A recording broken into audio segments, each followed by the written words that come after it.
Hello, my friends. Happy day to you. I wanted to get ready with you today because I have been doing a makeup look pretty much since I filmed the latte makeup look, and I've been loving it so much, and I wanted to kind of update you on some of the products that I used, a few other things that I've been using, and I've just generally been loving this daily makeup. I know we talk a lot about daily makeup here on my channel, but we love it, and I have no intentions of stopping. So here we go. Let us dive into the base. I have had the Rhode skincare products since they came out. The glazing fluid and the barrier cream. I've had these since they came out. They're fine. They feel great. There's a lot of like base creams and things that I love and use all the time. I have to say I am wowed by the glazing milk. Just putting it out there. I'm obsessed with it. It feels so good. I have watched a few like dermatologist reviews. I don't know, sometimes I just throw it right on my face, don't judge me, but it's kind of a little bit easier and slightly less messy that way. I've watched a few reviews and people who know a lot more about skincare and science than I do seem to rave about this and say that the ingredients are great and whatnot. So that's the one thing that I was like, I don't really know how to speak on this on like a scientific level on whether or not it's actually doing anything, but it really feels amazing. And I've been using it since to start my makeup process and it feels so good. So just as an update, loving it. Really, it feels great. And then obviously on top of that, you can go in with whatever you want. I'm just gonna use the whole step process because I have them sitting here, so I might as well. And it just, oh my gosh, it just makes your skin look wet and dewy and glorious. I suppose I can zoom you in a little bit so you can see Bethel. I feel like it was getting a little bright there, but hopefully you guys can see. It's just, it's so smooth. It's so smooth. I'm not gonna lie, I'm having a very happy skin day. Thank goodness, you know, the skin is living, but now it's just, it feels so good and it has a cooling effect, which I love so much. Another product that I picked up new in was from Westman Atelier.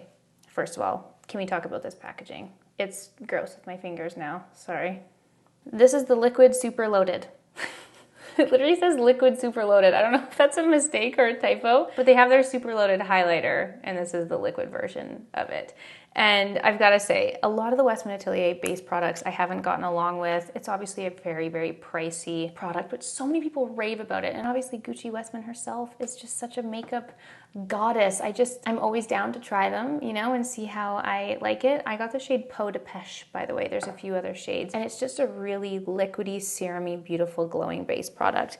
On that note, the L'Oreal Lumi Glotion, if you're ever looking for a dupe and a beautiful base that will do the same thing as any of these glow-giving, highlighting base products, this is the one for sure. But I did want to try this, and I really like the color. I wasn't expecting to love the slight little tint of pink, but especially on my natural skin tone when I don't have a tan on, like right now, I feel like it just adds this slight little kiss of warmth that looks so good. It's really thick, really juicy. And honestly, the combo with all the Rhode products, it's kind of a lot. It can actually feel really sticky. Like I simply must use copious amounts of powder following this. But oh my gosh, on just like a fresh, happy summer skin day, what a beautiful product to add to the base. I've got to say, I've really been enjoying it. I also picked up the bronze one for when I do have my tan on, but for right now, I really have been enjoying it. It's really nice, and I love the black packaging. I think it's very sleek, very nice. I'm gonna go ahead and kind of do the same base, but I'm gonna do the underpainting method with the Estee Lauder foundation. I've gotta say, also been loving this so much. It's kind of been my replacement for the Charlotte Tilbury Beautiful Skin Foundation. Very similar feel, slightly lighter and slightly more glowing, more dewy. So for summer, it's so nice to just be living in that fresh, glowing summer skin. So this has been lovely. It's also SPF 45. I'm gonna do underpainting. I'm gonna use the Vive cream bronzers, and for concealer, I'm gonna use a little NARS and Armani Luminous Silk combo. So I'm just gonna go ahead and do that as we have a little chat because I have been feeling some type of way and I wanna talk to you guys about it, okay? So obviously, listen, I didn't actually say this out loud, but my 10-year YouTube anniversary was on July 21st. Fun fact. Could I have possibly planned something a little bit more special for that? Yes, but my brain is in a million different places right now. Please forgive me. I do hope to celebrate that in a more meaningful way at some point. But in case you were wondering, it has officially been a decade on YouTube, and that is crazy. How time flies and how interesting it is to go back and look at your different seasons of life. It is fantastic. What a magical little world we live in this this internet land, isn't it? So to those of you who have been with me since the beginning, I just wanted to say thank you so much. I love you so much. And I can't believe that we have been doing this and I have been blabbing to myself on the internet for 10 years. Oh my God. It's so crazy. I'm pretty sure at one point I thought my 10 years was like a long time ago. I'm pretty sure I used to say 10 years, even though it was only like 7 and 8. I had my timeline so incorrect. Are we surprised? No, we are not. Anyway, so can you believe that? Happy anniversary, my sweet YouTube fam, from me to you. We can just consider this next year to be like the big year of celebrations. It's going to be celebrating turning 30, literally entering a new decade on YouTube, which means I started my YouTube channel when I was 20, which is crazy. And I'm going to be a wife. That's too much for my brain to process at this moment, but what an exciting time to be alive. Now, before we continue this chat, actually, I just wanted to say I'm going to try something different. I saw someone say to not put the concealer here like we've been doing so much lately, just doing that little wipe of a brighter concealer, and apparently that helps with making your face look less wide, which I have a big head as it is already, so perhaps we don't need to emphasize that. So I'm going to be trying that out for a little bit, just keeping the concealer to under the eyes and where I need it. So obviously I've been in the influencer space for a very long time. We've seen a lot, we've done a lot. And something that's always been interesting to me is how the influencer space seems to have such an intense spotlight on it. And obviously there's all kinds of different characters in the influencer space, and sometimes it is deserved. Sometimes the little extra spotlight is necessary for sure to weed out some interesting behavior. But something that has always been at the top of mind for me, and I don't necessarily talk about all the time, is sponsorships and how things are disclosed online, and how specifically influencers, like in the beauty, lifestyle, fashion space, people like me on YouTube and like Instagrammers and whatnot, you know, when it comes to ad disclosure, like there's so many specific rules, and obviously some countries are like so much more intense, like the way that they have to disclose ads in the UK and like affiliate links and things like that. It's very intense and it's very thorough and it's very regulated. And I always find that interesting, like depending on where an influencer is from and how their government has it all set up will depend on like how everything is disclosed and the intensity of that. And sometimes I get annoyed, I'll be honest. Sometimes I get annoyed when people are like, is this sponsored? Is this an ad? And I'm like, I will always disclose. I will always verbally say it, write it, put sponsored, whatever. I've never understood why people would choose to hide something. Like for the most part, I'm usually very excited and grateful to be working with brands that I use and love. And sometimes I'll change it. Like for example, on Instagram, I don't put hashtag ad, I put brackets in ad because I am 1000% convinced that Instagram buries ads if you use hashtag ad. And also, let us never forget, I have mentioned this multiple times, but I used to have a watermark on my videos with my initials, which was AD, and this was years ago. And obviously I never thought about it being an ad, but removed it immediately as soon as I realized that people were using that for ad disclosure. I'm like, oh no, not an ad. That was just my initials, oops. Anyway, my only point to say is that for the most part, if you've been around the social media space for a long time, if you've been in the YouTube world, Instagram, most of us know what's up when it comes to disclosing.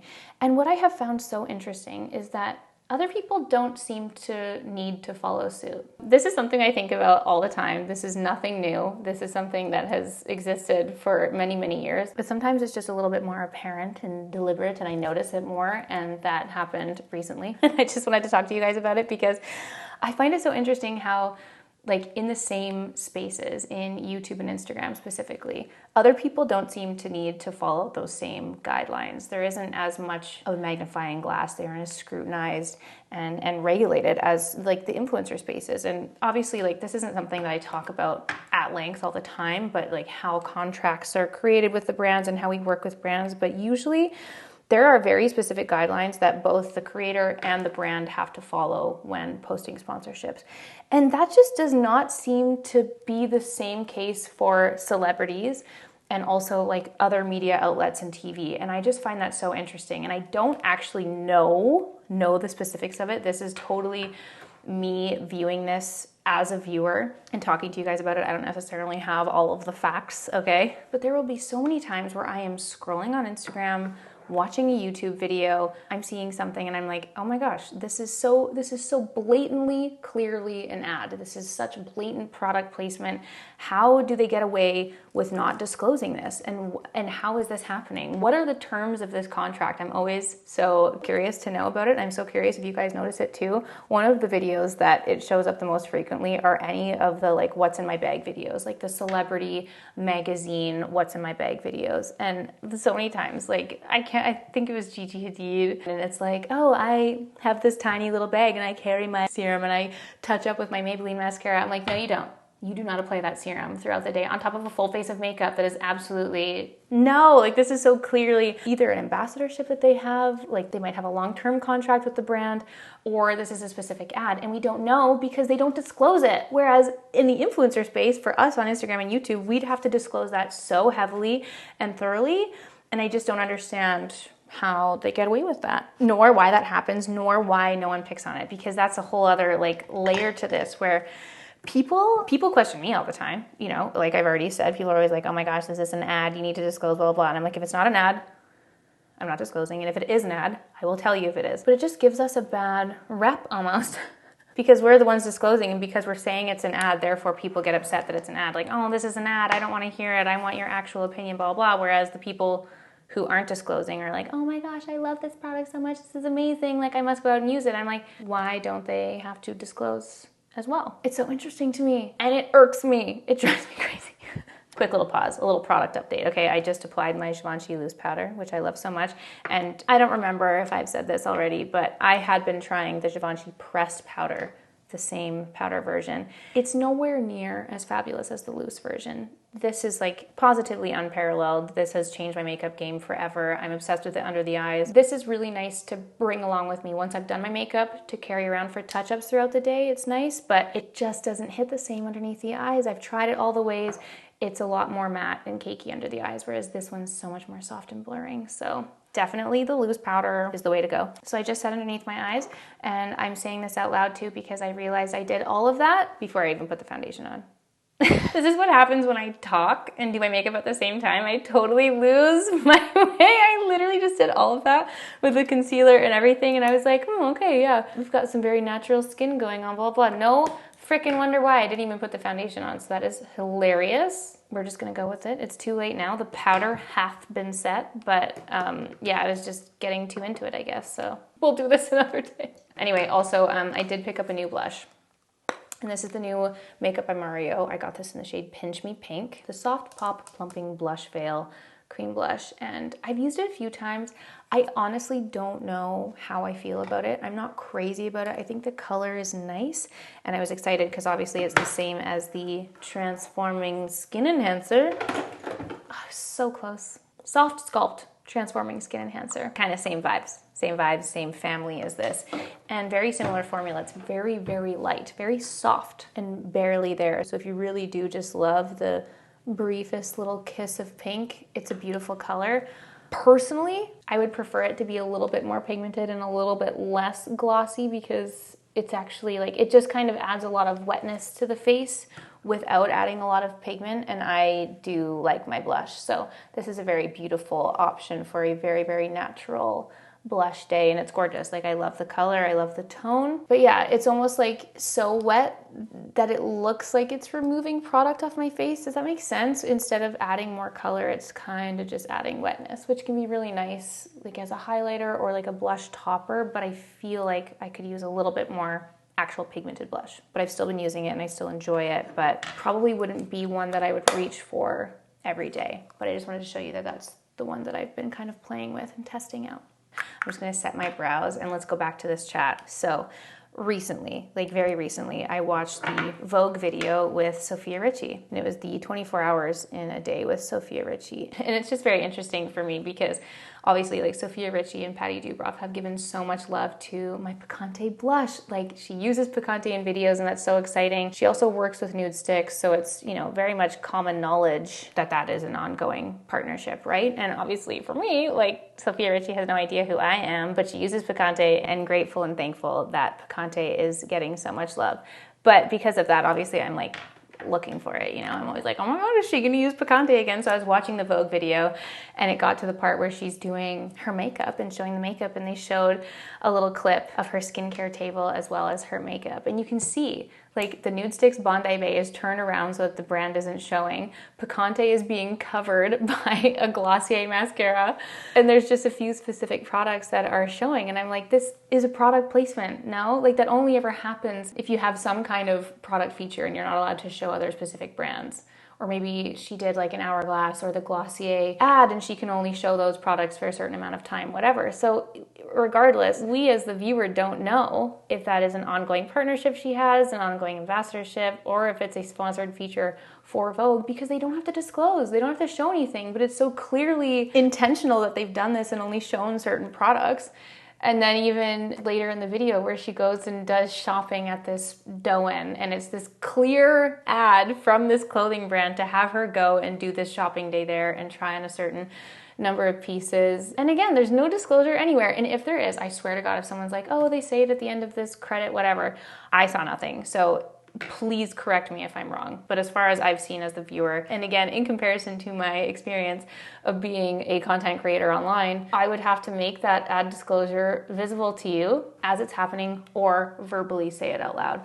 So I just think it's fascinating how these other sectors of media and celebrity and whatever don't have to abide by the same rules that we do, even though it's so clear and evident and blatant and in your face. And I was just watching that video and I was just like, why?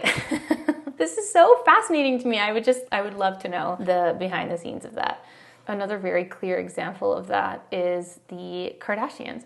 Now, I haven't watched the most recent episode, nor did I ever watch the Kardashians throughout their like 20 years that they've had it, but I did watch their like comeback season. Is it comeback season? I don't know. They had their like rebranded refresh show. I watched that season, and there was a few episodes, honestly, where it seemed very much every episode had specific partnerships or advertisements. And the one was like the episode where they went shopping at a baby store. And it was so clear that this store, this brand, this company had paid for this feature in the show. And they're going and doing this little shopping trip there and showing certain things and showing the shopping experience. But again, they don't have to disclose. They don't have to say that they're doing that. And I'm always just so baffled watching this, being like, is this obvious to everyone? And none of this is new. This has been happening forever. There's always product placements, music videos. Music videos are so blatant, where it's like the Beats headphones and certain drinks. And even in the new Barbie movie, there's a couple specific scenes where they do the close-up of the car. I forget which brand it actually was, I'm sorry. But they do like close-up shots of this like driving sequence, and it's very clear that the car was positioned in such a way to show off their brand. And I'm like, surely this is intentional.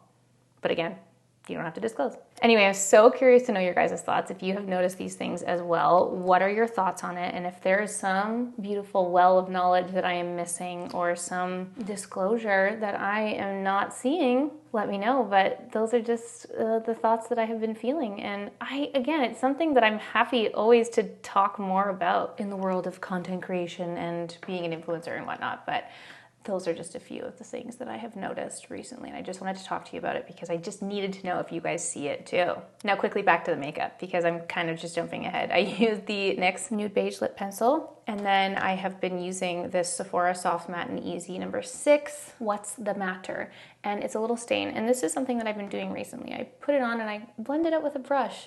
I saw Makeup by Ariel do this in many of his videos and things, because normally I would just do that with my finger. But it just removes the mess from my finger and just gives it a nice little soft stain effect, which I love. And actually, when I showed this in the video and posted it on TikTok, I posted this on TikTok, a lot of people said that it was too drying for them. And one of my favorite things to do, and actually something I always get the most compliments and questions about, if I'm doing a matte lip or a liquid lip or a lip stain and I find that my lips are getting too dry, I always put a lip balm on top. So this is the Nude Sticks Lip Butter, and you just put that on top,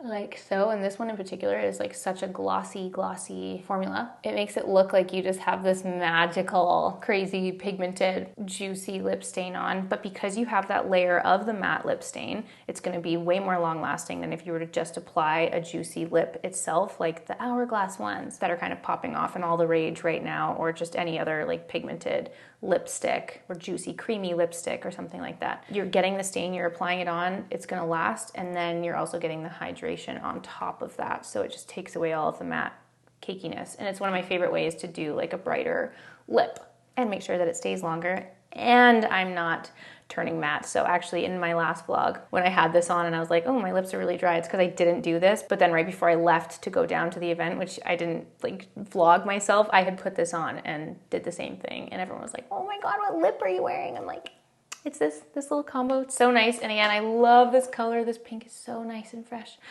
Forcé Samuel. Look at what I'm not going to forget today. My lash curlers. Okay. I did. I put it on top of the mascara and I said, do not forget this. It's such a bizarre feeling. I don't know how so many of you have been doing this your whole life. It just feels like I'm stabbing my eyeballs. And, you know, I'm sure I'm doing this wrong. I'm playing catch up when it comes to lash curling, you know? I'm still learning the moves, but sometimes I feel like I'm pinching the little skin and these little hairs here kind of get a different angle of the bend. Like, I still need to figure out what the best practice is for this because I'm new to it. I'm sorry, but how fun. Amazing. And YSL Lash Clash, obviously. I'm so sorry about this light, guys. It was positively pissing rain earlier in the clouds. The sun's just really in and out of the clouds. The lighting is not consistently staying with us on this fine day. Even this, see, look at that. Dark again, dark again. Sunshine, make up your mind. Anyway, I wanted to do a little quick experiment with the blush. Even though we already put that blush on, like I said, I was kind of hoping for a little bit more pigment, and I've been meaning to play with this more. I have tried it, the Givenchy Prisme Libre blush. This is in the shade number 2, Taffetas Rose. And I thought we could try to dust a little layer on top of this. Could be playing with fire because we've got quite a juicy cheek going on, but I thought it'd be fun to try and dust it on top and see how we feel. Yeah, shouldn't have done that. Should not have done that. Very pigmented when applied on top of wet blush. When in doubt, just keep blending. Ooh, okay. Well, I'll have to just try that on a fully powdered day and then try the Patrick Ta way where we put the cream blush on top instead, because this way did not, no. Now the final thing I want to do, I'd like to finish off this makeup with a highlight. This is the e.l.f. Champagne Halo Glow Beauty Wand. Except I'm just going to take a little bit off with my fingers and just press that onto the tops of the cheeks. Lovely. Oh, yes, yes. That made everything better. Let's set this all in with my Benefit Professional Spray. And this, my friends, is the finished makeup look. Here's a close-up of the skin. Truly, truly one of the most undetectable makeups that I have ever done. Is that because we're missing a layer? Probably. Just goes to show the makeup that you can do when your concealer actually matches your skin.